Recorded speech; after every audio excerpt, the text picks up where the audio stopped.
So the topic is collocations.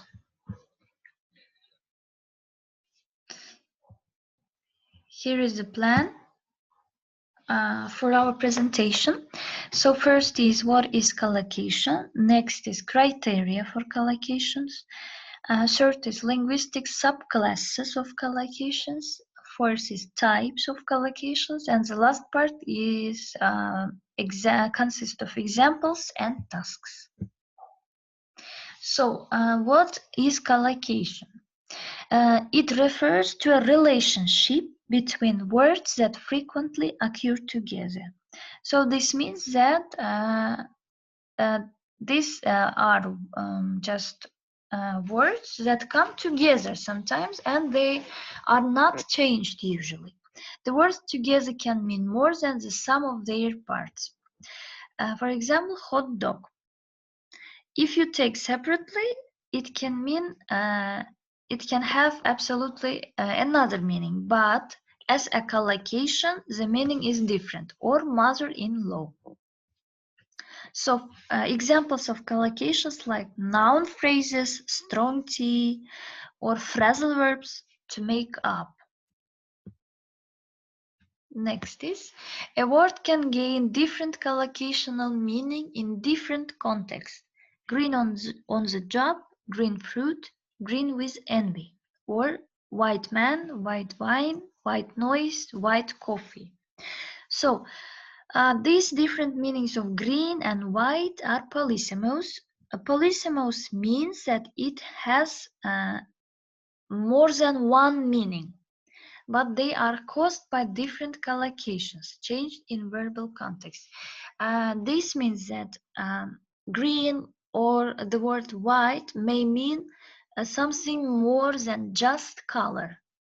It doesn't mean it doesn't have its first meaning here. It's not about color because this is collocation. So criteria. Typical criteria. There are three criteria. This is something just requirements for collocations. In which case we can call collocations as its name. For example, first is non-compositionality. Second is non-substitutability.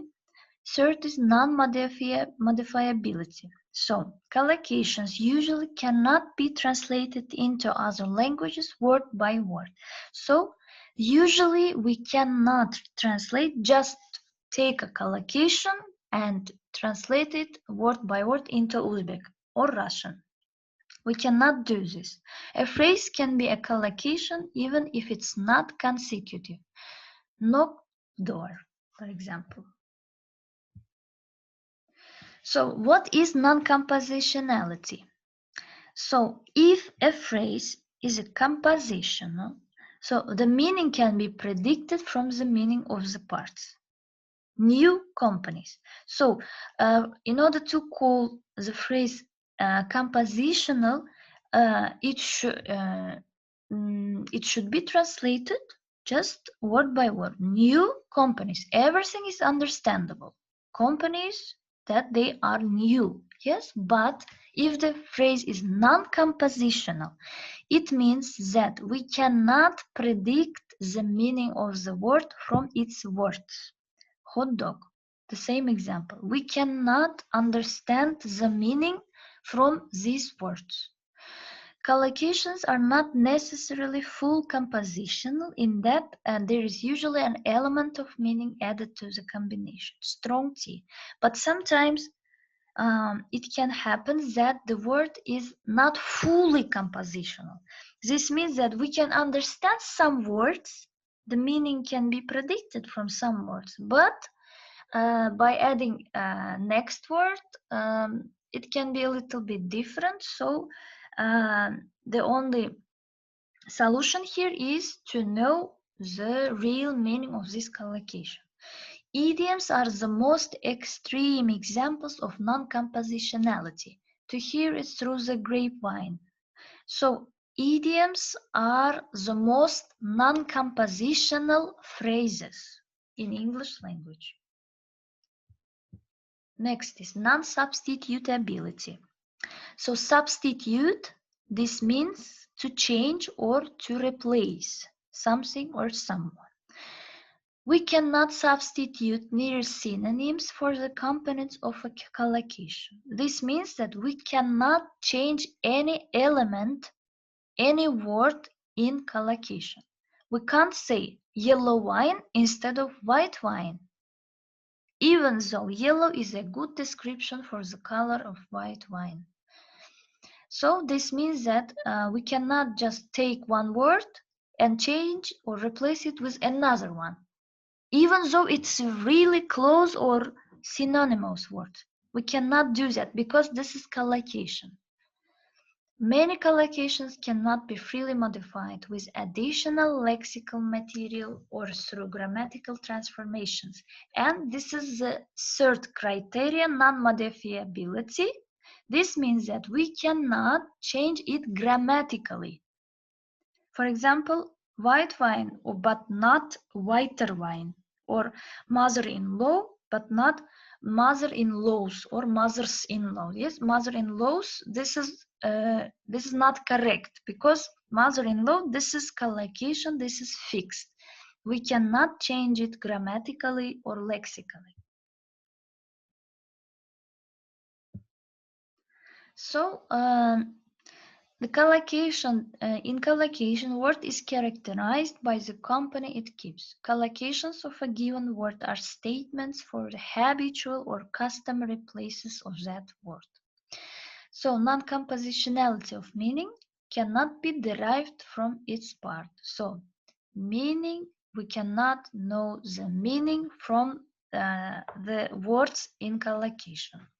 Non-substitutability in context for parts. Make a decision. We cannot change here do a decision or take a decision, yes? Or just next is non-modifiability or non-transformability. Kick the yellow bucket. We cannot change yellow and say kick the red bucket, for example.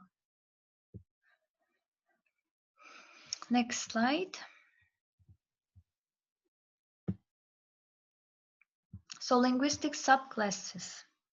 Light verbs. Verbs with little semantic content like make, take, do. And this means that verbs which have just less meaning than other words. Then concepts and objects in technical domains or idioms, kick the bucket, birds of a feather, run for office, or proper names, difficult to recognize.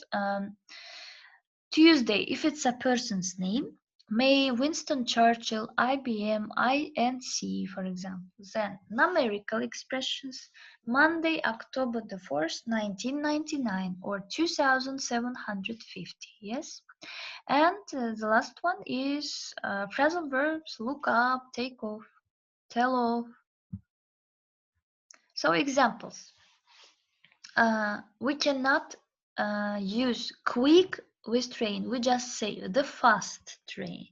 This is also collocation. That's why we cannot change it. Fast food, but not quick food. Or vice versa. A quick shower, but not fast shower.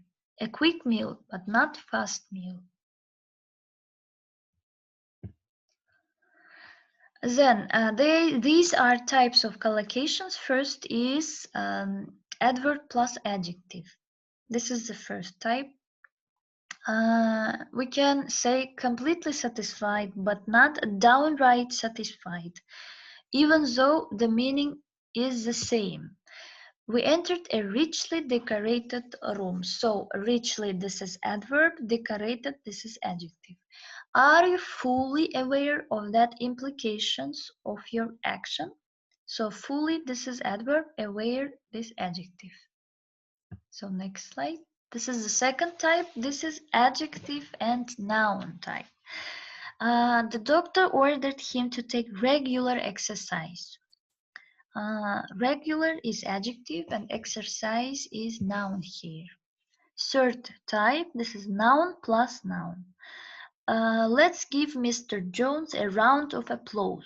Round and applause. These are both nouns. I'd like to buy 2 bars of soap, please. Bar and soap. They are both nouns. The lion started to roar when it heard the dog barking. This is the fourth type, noun and verb. Lion to roar, yes. Dog barking, for example. Or snow was falling as our plane took off. Plane, take off, or snow was falling. Next slide. This is verb plus noun. The prisoner was hanged for committing murder. Commit, this is verb. Murder, this is noun. That's why verb plus noun type, committing murder. I always try to do my homework in the morning after making my bed. Do homework. This is also verb plus noun collocation. Make my bed, also verb plus noun collocation. He has been asked to give a presentation about his work. Give, a verb. Presentation is a noun. Next type. This is verb plus expression with preposition. So we had to return home because we had run out of money. To run out of money, this means that there is no any other this thing left. For example, this means that you run out of money. Or at first her eyes filled with horror and then she burst into tears. Feel, this is verb. And with horror, expression with prepositions. Then this means that at first she was scared, filled with horror, and then she burst into tears.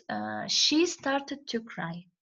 Their behavior was enough to drive anybody to crime. Drive, this is a verb. Expression with preposition, this is anybody to crime. Next type, this is verb plus adverb. She placed her keys gently on the table and sat down. Place, to place, and this is verb, and gently, this is adverb. Mary whispered softly in John's ear. Whisper, to whisper, this is verb. Softly, this is adverb. Next is, and so, there are 8 collocation lists with different verbs. So first is have, second is do, next is make, next one is take, fifth is catch, sixth is pay, seventh is save, next is keep, and